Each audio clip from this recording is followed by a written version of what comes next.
ngalan ng Ama at ng Anak at ng Espiritu Santo. Amen.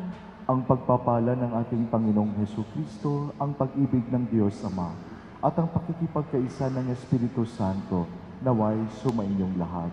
At sumaiyo rin. Magandang umaga po sa ating lahat. Mga kapatid, ngayon po ay nasa ika-4 na tayo ng ating simbang gabi.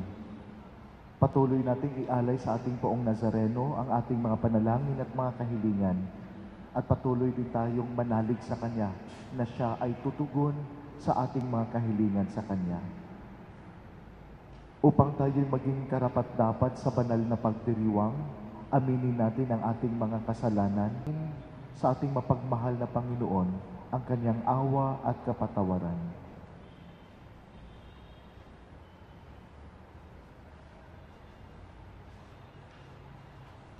Sinugo ka ng Ama upang pagalingin ang mga nagsisisi.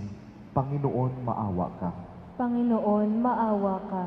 Naparito ka upang kupkupin ang mga makasalanan. Kristo, maawa ka. Kristo, maawa ka. Nakaluklok ka sa kanan ng Ama upang ilapit kami sa Kanya. Panginoon, maawa ka. Panginoon, maawa ka. Kaawaan tayo ng makapangyarihang Diyos. Patawarin tayo sa ating mga kasalanan at patnubayan tayo sa buhay na walang hanggan. Amen.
Manalangin tayo.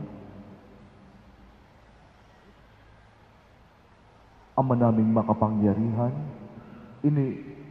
niloob mo ang iyong salita na ibinabalita ng anghel ay maging taong totoo sa sinapupunan ng mahal na Birhen. Ipagkaloob mong kaming sumasampalatayang siya'y ina ng Diyos, ay matulungan niyang dumalangin sa iyo.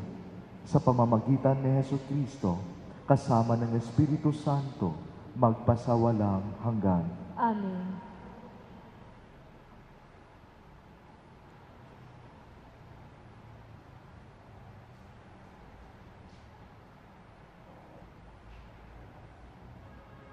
Pagbasa mula sa aklat ng mga hukom. Noong mga araw na iyon, sa bayan ng Zora, ay may isang lalaking Manoa ang pangalan, kabilang sa lipi ni Dan. Ang asawa niya ay hindi magkaanak. Minsan, napakita sa babae ang anghel ng Panginoon at sinabi, "Hanggang ngayon wala kang anak, ngunit hindi magtatagal, maglilihi ka at manganganak. Mula ngayon ay huwag kang iinom ng anumang uri ng alak, ni titikim ng anumang bawal na pagkain. Kung maipanganak mo na siya, huwag mong papuputulan ng buhok, pagkat mula pa sa kanyang pagsilang, ay itatalaga na siya sa Diyos. Siya ang magsisimulang magligtas sa Israel mula sa mga Filisteo." Ang babae lumapit sa kanyang asawa at kanyang sinabi, "Napakita sa akin ang isang propeta ng Diyos, parang anghel. Pinikilabutan ako. Hindi ko tinanong kung taga saan siya, at hindi naman niya sinabi kung sino siya. Huwag daw akong iinom ng alak, ni titikim ng anumang bawal na pagkain, pagkat ang sanggol na isisilang ko'y itatalaga sa Diyos." Dumating ang araw at nanganak ang asawa ni Manoa. Lalaki ang sanggol at pinangalanan nilang Samson. Lumaki ang bata na patuloy na pinagpapala ng Panginoon. Ang Espiritu ng Panginoon ay lumukob kay Samson. Ang salita ng Diyos. Salamat sa Diyos.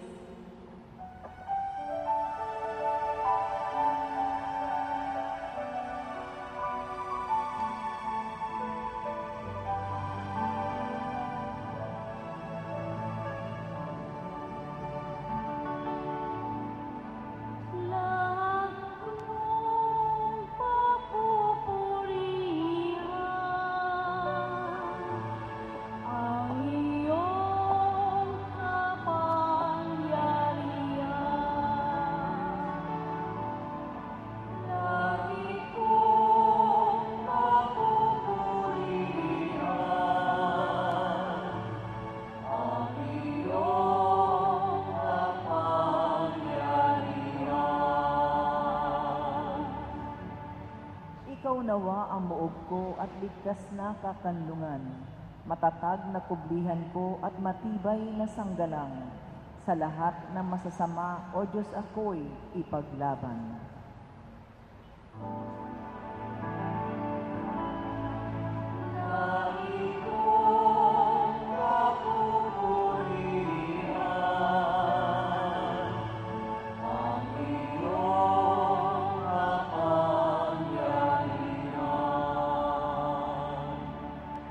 Panginoon, sa iyo ko inilagak ang pag-asa. Maliit pang bata ako, sa iyo'y may tiwala na. Sa simula at mula pa, wala akong inasahang mag-iingat sa sarili, kundi tanging ikaw lamang.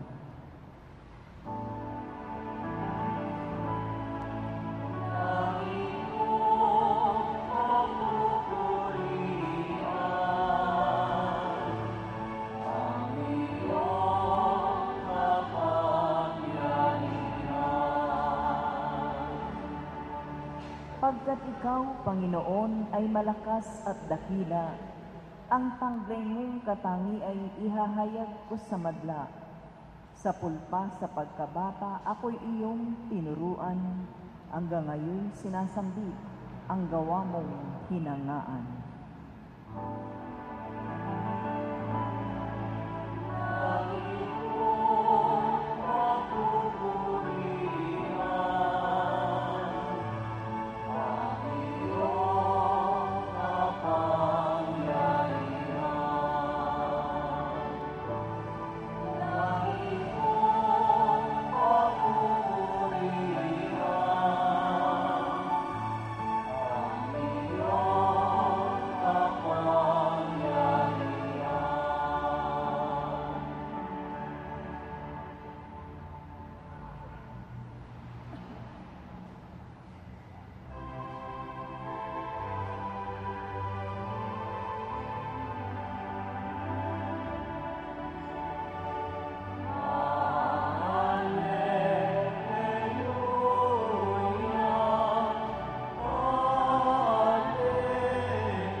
Sumainyo ang Panginoon.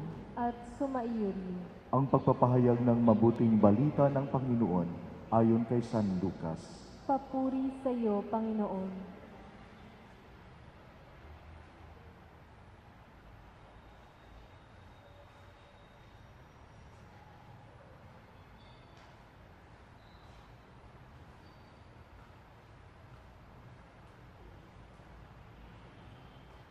Noong si Herodes ang hari ng Hudiya, may isang saserdote na ang nalay Zacarias sa pangkat ni Abias. At mula rin sa lipi ni Aaron, ang kanyang asawang si Elizabeth. Kapwa sila kalugod-lugod sa paningin ng Diyos, namumuhay ng ayon sa mga utos at tuntunin mula sa Panginoon. Wala silang anak sapagkat baog si Elizabeth at sila'y matanda na. Ang pangkat ni Zacarias ang nanunungkulan noon at siya'y naglilingkod sa harap ng Diyos bilang saserdote. Nang sila'y magpasalaran ayon sa kaugalian ng mga saserdote, siya ang nahirang na maghandog ng kamanyang.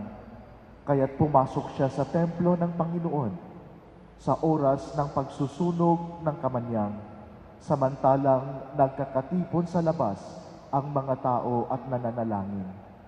Walang ano-ano'y nagpakita sa kanya ang isang anghel ng Panginoon, nakatayo sa gawing kanan ng dambanang sunugan ng kamanyang. Nagulat si Zacarias at sinidlan ng matinding takot nang makita ang anghel. Ngunit sinabi nito sa kanya, "Huwag kang matakot, Zacarias. Dininig ng Diyos ang panalangin ninyo. Kayo ni Elizabeth ay magkakaanak ng isang lalaki, at Juan ang ipangangalan mo sa kanya.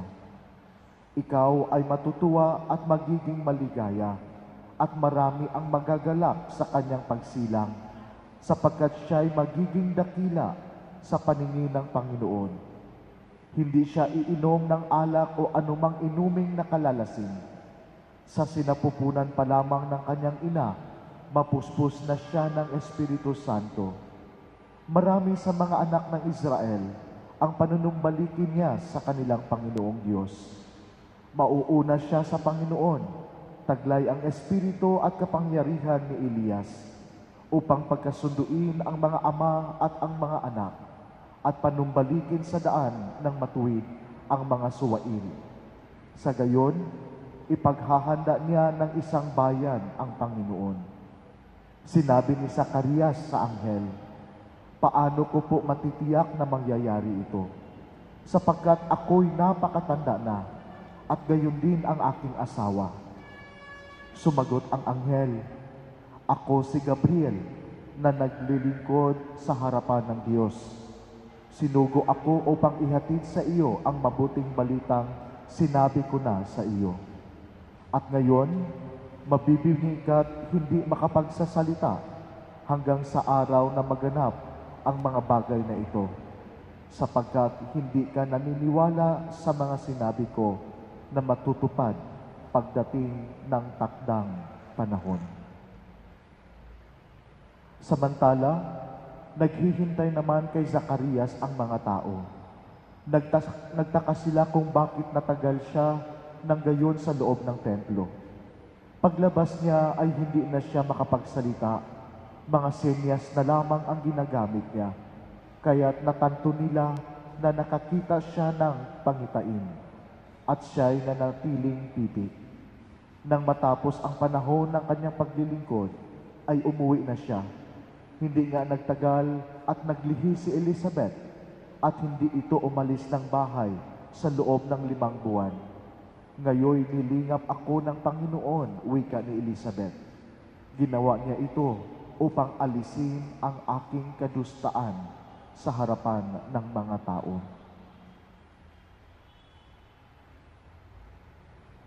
Mga kapatid, ang mabuting balita ng Panginoon. Pinupuri ka namin, Panginoong Hesukristo. Magandang umaga po muli sa ating lahat. Kumusta na po kayo? Gising pa ba? Mga kapatid, meron pong kwento ng isang lalaki na hiningi niya ang kamay ng isang babae upang magiging asawa. Humarap siya sa mga magulang at sabi niya sa ama ng babae, "Sir, ako po ay nagnanais sana na hilingin ang kamay ng iyong anak upang aking maging asawa at maging kasama ko sa aking buhay." Ang tanong naman ng ama sa kanya, "Ano pong trabaho ninyo?" Sabi nung lalaki, "Sir, wala po akong trabaho at wala po akong planong magtrabaho." Medyo nagtaka na si tatay. Kaya nagsasabi niya, paano naman kung kayo'y mag-asawa? Paano mo buhayin ang aking anak kung wala kang trabaho at wala kang planong magtrabaho? Ang sagot ng lalaki, "Sir, bahala na ang Diyos. God will provide." Sunod ng tanong ng tatay, paano yan pag magkaroon na kayo ng anak? Ano nang mangyayari sa anak ninyo? Paano sila makapag-aral? Paano ninyo mabibigyan ng magandang buhay ang inyong mga anak kung wala kang trabaho? Ang sagot pa rin ng lalaki, "Sir, bahala na. God will provide." Sabi ngayon ng tatay, kung ganon, hindi ko pwedeng ibigay ang kamay ng aking anak para maging asawa mo. Nabigla po si lalaki at sabi, "Sir, bakit po? Hindi na po ako makahanap ng iba pang babae katulad ng anak mo. Saan na lang ako hahanap ng babae na maging asawa ko na katulad ng anak mo?" Ang sagot po ni tatay, "Bahala na ang Diyos sa iyo. God will provide." Mga kapatid, paulit-ulit po nating narinig ang kasabihang God will provide. Ang Diyos ay magbibigay. Totoo nga ba ito sa buhay natin? Mga kapatid, kung pagbabasihan po natin ngayon ang ating mga pagbasa, totoo po ang kasabihang ito, that God will provide. Kaso lang nga, dito sa katapusan, sa malapit na katapusan sa ating ebanghelyo, sinasabi, matutupad pagdating ng takdang panahon. In His time, God will provide. In His time, God will answer your prayer. Ngunit napakaganda na balikan po natin ang ating pagbasa. Dahil kung titingnan natin ang ating unang pagbasa at ang ating ebanghelyo, may pagkakapariho ang sitwasyon. Sa ating unang pagbasa, ang asawa ni Manoah hindi nagkakaanak. Sa ating ebanghelyo, si Elizabeth na asawa ni Zacarias ay baog. Ibig sabihin, hindi din magkakaanak. Ngunit ang dalawang mag-asawang ito ay hindi tumitigil sa pagpapanalangin, sa pag-alay ng mga dasal sa Panginoon upang mabigyan ang kanilang mga kahilingan. At yun ang nangyayari. Si Manoah at ang kanyang asawa ay nagkaroon ng anak na ang pangalan ay si Samson. Si Zacarias at si Elizabeth ay nagkaroon din ng anak sa kabila ng kanyang pagiging baog, sa kabila ng kanilang pagiging matanda na, nagkakaroon ng anak na ang pangalan ay si Juan. Mga kapatid, isang napaka-importante at mahalagang bagay ang ipinapahayag ng ating Panginoon tungkol sa kanyang katotohanan, that indeed, in His time, God will provide. Ang problema lang nga, para sa ating mga nagdasal, para sa ating mga nananalangin, gusto tayo na sa ating panahon at sa ating kagustuhan na matupad ang ating mga kahilingan. Di ba ho? Kaya nga may sinasabi yung isa kong binasang spiritual book. Alam niyo po ang dasal ng mundo, my will be done. Pero ano ho ba ang totoong dasal? Your will be done. Hindi po ang ating kagustuhan ang masusunod. Hindi po ang ating kalooban ang masusunod. Kaninong kalooban ang masusunod? Ang kalooban ng Diyos, ang kagustuhan ng Diyos. Kaya pa kahit sabihin natin, Father, ito yung gusto kong mangyari sa buhay ko. Ito ang gusto ko na matanggap ko sa buhay ko. Ang tanong, pag ayaw ng Diyos, may magagawa ka ba? Pag ayaw ng Diyos, magagalit ka ba sa Kanya? Pag ayaw ng Diyos, tatalikuran mo ba ang Diyos? Mga kapatid, isa itong napakagandang paalala sa atin. Alam ko po, marami po sa atin na gusto nating kumplituhin ang siyam na simbang gabi. Ngayon, nakikita ko pa po, marami pang nakaputi dahil second day at last day ngayon ng nursing board exam. At alam ko po kung ano ang nasa puso ng bawat isa sa atin. May inaalay tayong kahilingan sa Diyos. May inaalay tayong panalangin sa Diyos. At alam ko ang lahat ng ito ay mahahalaga po para sa atin. Ngunit tandaan po natin ang katotohanan na ang kalooban pa rin ng Diyos ang dapat nating tanggapin at dapat nating sundin. Kaya huwag po tayong mawalan ng lakas ng loob, huwag po tayong mawalan ng pag-asa. Kung sa pagdating ng panahon, sa tingin natin, wala pa ring tugon ang Panginoong Diyos sa ating mga panalangin at mga kahilingan, huwag po tayong mawalan ng pag-asa. Patuloy po tayong magtiwala sa Diyos. Patuloy po tayong magpursigi sa pag-alay ng panalangin. Because, again, in His time, God will provide. In His time, God will answer our prayers. Kaya ang kailangan po natin mga kapatid, parang matuto tayo na maghintay sa tugon sa kalooban ng Diyos. Unang-una, kailangan tayong patuloy na manalig at magtiwala sa Kanya. To continue our trust in Him. Tandaan niyo po, hindi tayo pababayaan ng Diyos. Silang po ang ating tagapagligtas na maging kasama natin dito sa mundong ito. Dahil mahal na mahal tayo ng Diyos. Dahil mahalaga tayo para sa Diyos. Hindi niya tayo tatalikuran, lalong-lalo na sa panahon ng maraming pagsubok, sa panahon ng maraming problema. Basta't magtiwala tayo sa Kanyang pag-ibig at Kanyang kapangyarihan. Kasama nito ang ating paggawa. Kasama nito ang ating pagsisikap upang malampasan ang lahat ng mga pagsubok at problema sa buhay. Trust in the Lord. Pangalawa, oo, nakakatakot ang buhay natin. Lalong-lalo na po na walang hindi natin alam, hindi tayo sigurado kung ano ang mangyayari sa buhay natin. Minsan hindi natin alam kung ano ang daan ang tatahakin. Nakakatakot po iyon. Katulad po ang nangyayari ni Zacarias. Ang anghel na mismo ng Diyos ang nakausap niya. Ngunit nagkaroon pa rin siya ng takot, nagkaroon pa rin siya ng pagdadalawang isip, kaya siya naging pipi, kaya siya naging bingi bilang parusa ng Diyos sa kanya dahil hindi siya nagtiwala, hindi siya nanalig sa kalooban ng Diyos. Ngunit mga kapatid, kailangan nating harapin ang takot sa ating buhay. Kailangan nating harapin kung anuman ang nakapagbigay pagdadalawang isip natin sa ating buhay. Dahil sa ating pagharap sa ating mga takot sa ating buhay, malalampasan natin ang mga ito. At kung ating nalalampasan ang mga ito, makakasabi tayo na tayo ay mas magkaroon ng mas maliwanag na daan, mas maliwanag na kinabukasan sa ating buhay. At ito po ay mangyayari lamang kung kasama natin ang Diyos. Tandaan po natin, si Jesus ay tatawaging Emmanuel, na ang ibig sabihin, God is with us. Ang Diyos ay kasama natin. Kaya magtiwala at huwag matakot sa mga hamon ng ating buhay dahil kasama natin ang Diyos.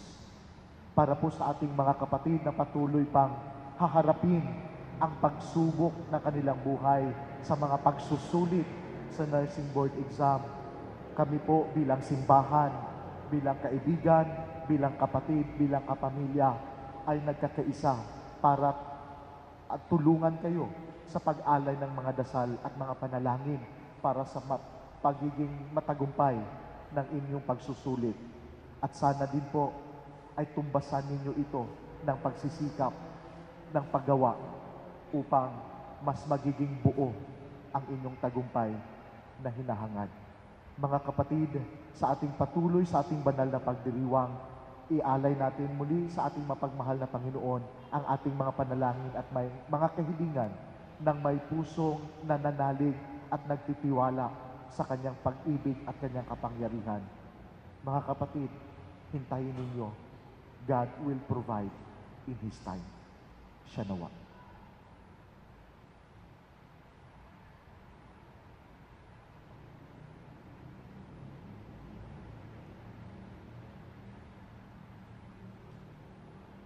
Minamahal kong mga kapatid, manalangin tayo para sa mga taong naghihintay ng tuwa at kagalakan ni Kristong tagapagligtas.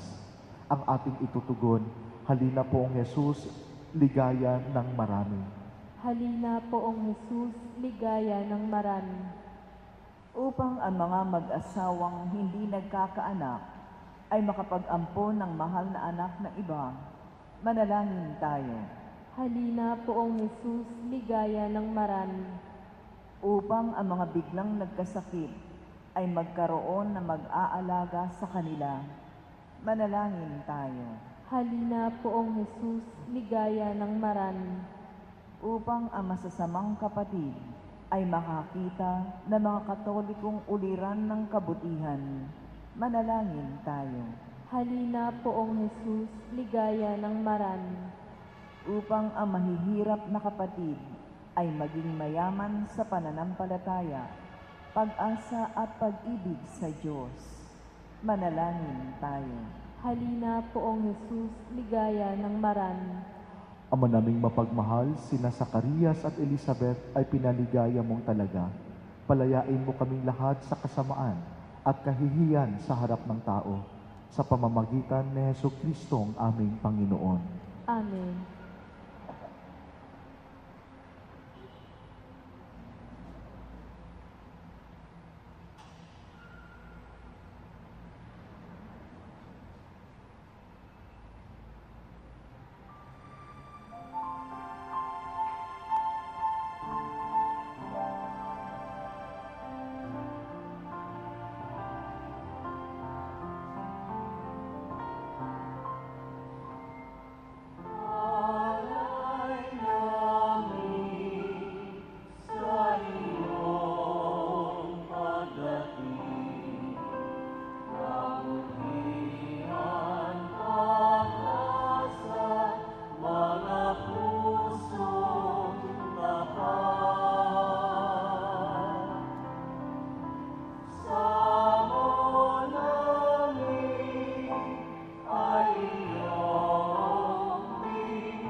Manalangin tayo mga kapatid upang ang paghahain natin ay kalugdan ng Diyos amang makapangyarihan. Tanggapin nawa ng Panginoon itong paghahain sa iyong mga kamay, sa kapurihan niya at karangalan, sa ating kapakinabangan at sa buong sambayanan niyang banal. Ama naming lumikha ang mga alay naming nakahain sa iyong dambana, ay pabanalin nawa ng paglukob ng banal na Espiritu na pumupuspos sa sinapupunan ng mahal na Birheng Maria upang magdalang tao at magsilang sa iyong anak na siyang namamagitan magpasawalang hanggan. Amen. Sumainyo ang Panginoon. At sumaiyo rin. Itaas sa Diyos ang inyong puso at diwa. Itinaas na namin sa Panginoon. Pasalamatan natin ang Panginoong ating Diyos. Marapat na siya ay pasalamatan. Ama naming makapangyarihan, tunay ngang marapat na ikaw ay aming pasalamatan sa pamamagitan ni Jesucristo na aming Panginoon. Ang pagsusugo mo sa Kanya ay ipinahahayag ng lahat ng mga propeta. Ang pagsilang niya ay pinanabika ng mahal na Birheng Kanyang inang tunay sa kapangyarihan ng Espiritong Banal. Ang pagdating niya ay inilahad ni San Juan Bautista sa kanyang pagbibinyag. Ngayong pinaghahandaan namin ang maligayang araw ng kanyang pagsilang, kami nananabik at nananalangin lubos na makaharap sa kanyang kadakilaan. Kaya kaisa ng mga anghel na nagsisiawit ng papuri sa iyo nang walang humpay sa kalangitan, kami nagbubunyi sa iyong kadakilaan.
Ama naming banal, ikaw ang bukal ng tanang kabanalan, kaya't sa pamamagitan ng iyong Espiritu, gawin mong banal ang mga kaloob na ito, upang para sa amin maging katawan at dugo ng aming Panginoong Hesukristo.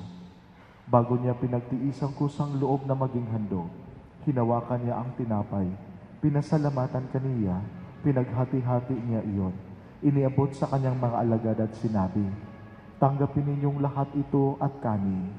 Ito ang aking katawan na ihahandog para sa inyo."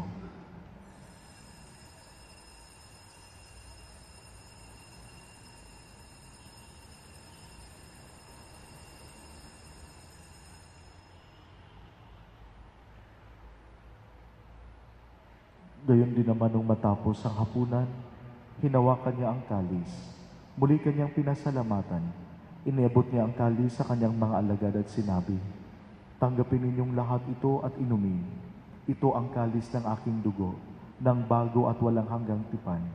Ang aking dugo na ibubuhos para sa inyo at para sa lahat, sa ikapagpapatawad ng mga kasalanan. Gawin ninyo ito sa pag-alala sa akin."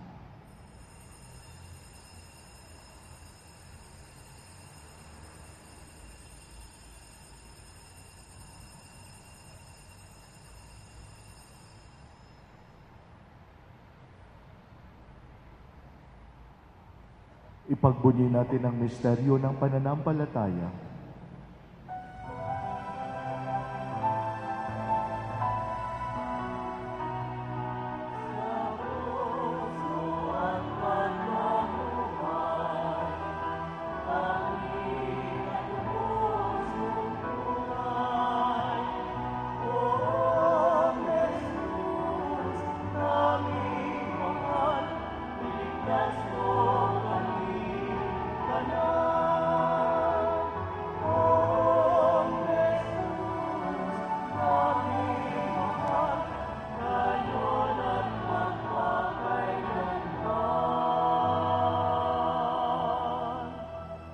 Ama, ginagawa namin ngayon ang pag-alala sa pagkamatay at muling pagkabuhay ng iyong anak. Kaya't inialay namin sa iyo ang tinapay na nagbibigay buhay at ang kalis na nagkakaloob ng kaligtasan. Kami nagpapasalamat dahil kami iyong minarapat na tumayo sa harap mo para maglingkod sa iyo. Isinasamo namin kaming magsasalo-salo sa katawan at dugo ni Kristo ay mabuklod sa pagkakaisa sa pamamagitan ng Espiritu Santo. Ama, lingapin mo ang iyong simbahang laganap sa buong daigdig. Puspusin mo kami sa pag-ibig. Kaisa ni Benito na aming Papa at ni Luis Antonio na aming Obispo at ng Tanang Kaparian. Alalahanin mo rin ang mga kapatid naming nahimlay nang may pag-asang sila'y muling mabubuhay. Gayon din ang lahat ng mga pumanaw. Kaawaan mo sila at patuloyin sa iyong kaliwanagan. Kaawaan mo at pagindapatin kaming lahat na makasalo sa iyong buhay na walang wakas. Kaisa ng mahal na Birhing Maria na Ina ng Diyos, kaisa ng mga apostol, at ni San Juan Bautista na aming patron, at ng lahat ng mga banal na namuhay dito sa daigdig ng kalugod-lugod sa iyo. Maipagdiwang nawa namin ang pagpupuri sa ikararangal mo sa pamamagitan ng iyong anak na aming Panginoong Hesu Kristo. Sa pamamagitan ni Kristo, kasama niya at sa Kanya, ang lahat ng parangal at papuri ay sa iyo, Diyos amang makapangyarihan, kasama ng Espiritu Santo, magpasawalang hanggan.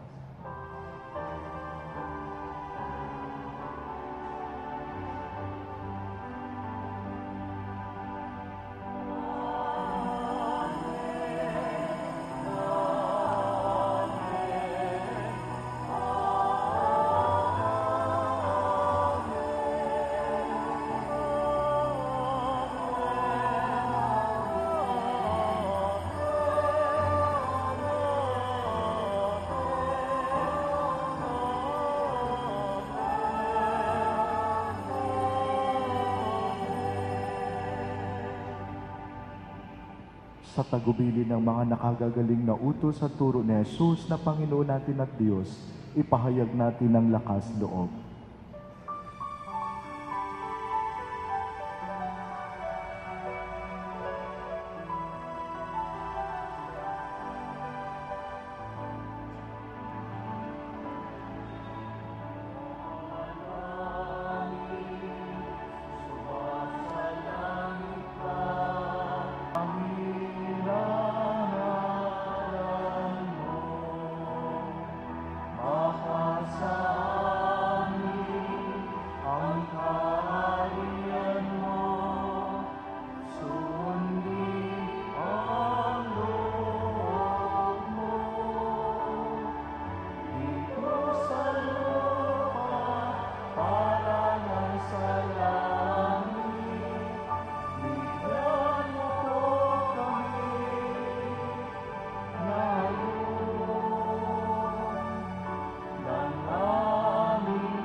Hinihiling namin kami iadya sa lahat ng masama, pagkalooban ng kapayapaan araw-araw, iligtas sa kasalanan, at ilayo sa lahat ng kapahamakan, samantalang aming pananabikan ang dakilang araw ng pagpapahayag ng tagapagligtas naming si Hesu Kristo. Sapagkat iyo ang kaharian at ang kapangyarihan at ang kapurihan magpakailanman. Amen. Panginoong Hesu Kristo, sinabi mo sa iyong mga apostol, kapayapaan ang iniiwan ko sa inyo, ang aking kapayapaan ang ibinibigay ko sa inyo. Tunghayan mo ang aming pananampalataya at huwag ang aming mga pagkakasala. Pagkalooban mo kami ng kapayapaan at pagkakaisa, ayon sa iyong kalooban, kasama ng Espiritu Santo, magpasawalang hanggan. Amen. Ang kapayapaan ng Panginoon ay laging sumainyo. At sumaiyo rin. Mga kapatid, magbigayan tayo ngayon ng kapayapaan sa isa't isa. Peace be with you. Peace be with you. Peace.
Mga kapatid, ito ang kordero ng Diyos.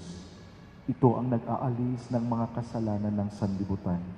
Mapalad tayong lahat ang mga inaanyayahan sa kanyang piging. Panginoon, hindi ako karapat-dapat na magpatuloy sa iyo, ngunit sa isang salita mo lamang ay gagaling na ako.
Manalangin tayo.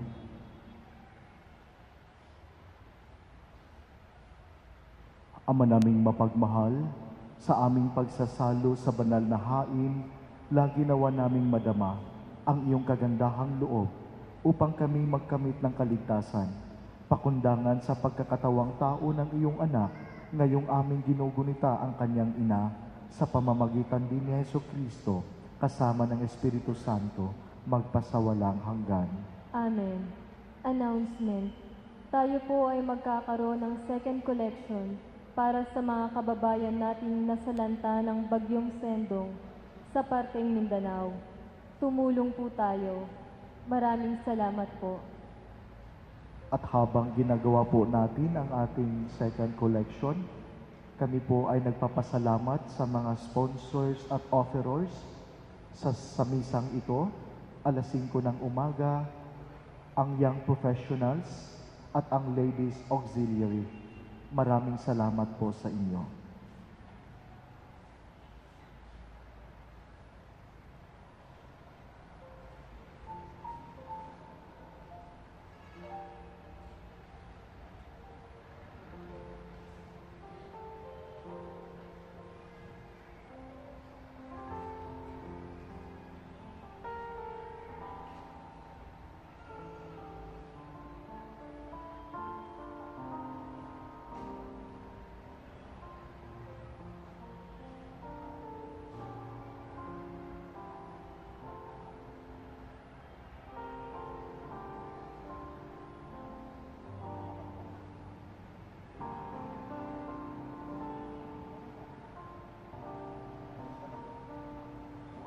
Sumainyo ang Panginoon At sumaiyo rin. at tanggapin natin ang pagbabasbas ng Poong Nazareno.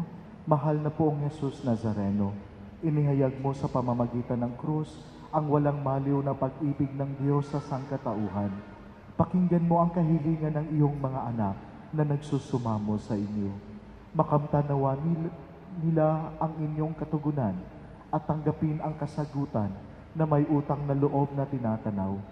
Basbasan din ninyo ang mga daladala nilang imahen at dasalan sa pamamagitan ng bendisyon na ito, naway maalala nila ang pangako nila noon sa binyag na ikay kanilang iibigin at paglilingkuran bilang Panginoon magpasawalang hanggan. Amen. At pagpalain nawa kayo ng ating makapangyarihang Diyos, Ama, Anak at Espiritu Santo. Amen. Tapos na ang banal na pagdiriwang, humayo tayo at taglayin ang pag-ibig ng Poong Nazareno.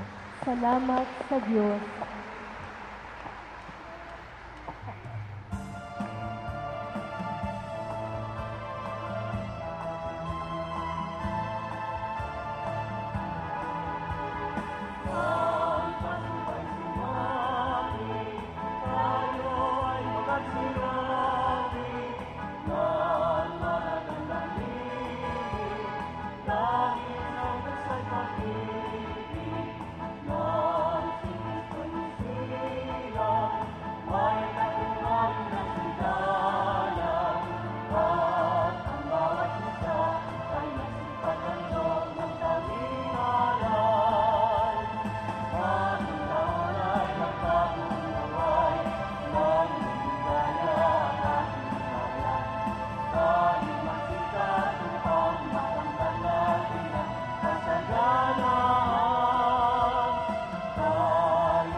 God.